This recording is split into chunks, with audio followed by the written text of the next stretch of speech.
C'est la saison où je travaille dans mon jardin. C'est le moment pour planter, pour semer, pour repiquer.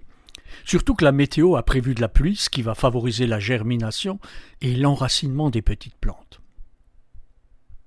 Mais j'ai un problème dans mon jardin. Est-ce que vous connaissez le liseron? Le liseron, oui. C'est une mignonne petite fleur grimpante qui donne des corolles blanches ou roses et qui agrémente les clôtures et les haies. Jusque-là, pas de problème. Sauf que le liseron dans le jardin, c'est une véritable catastrophe.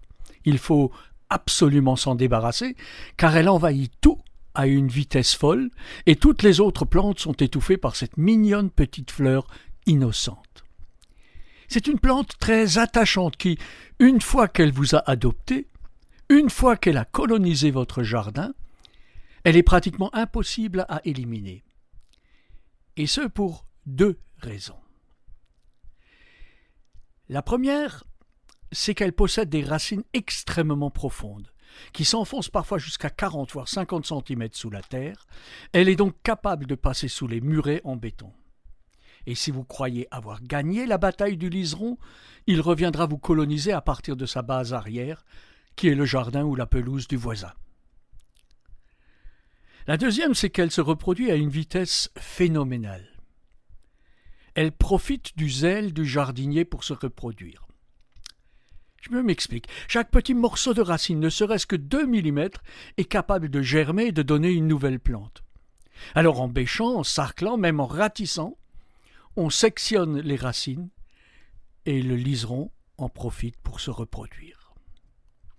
Alors pourquoi est-ce que je vous raconte cela ?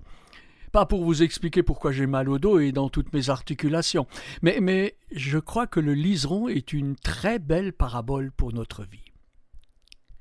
Alors à la manière de Jésus, voilà la parabole du liseron. Le péché de l'homme est pareil à un liseron. Il est enraciné profondément dans le cœur de l'homme, si profondément que personne n'est capable de l'en extirper. Il est tellement résistant qu'il surprend l'homme, surtout quand il pense l'avoir éradiqué à tout jamais. Le péché de l'homme est semblable au liseron. Chaque fois qu'on le minimise, qu'on le banalise, qu'on le rétrécit, qu'on l'édulcore, il reprend vigueur et se multiplie. Chaque petite trace de péché pollue le cœur de l'homme et l'envahit jusqu'à l'étouffer.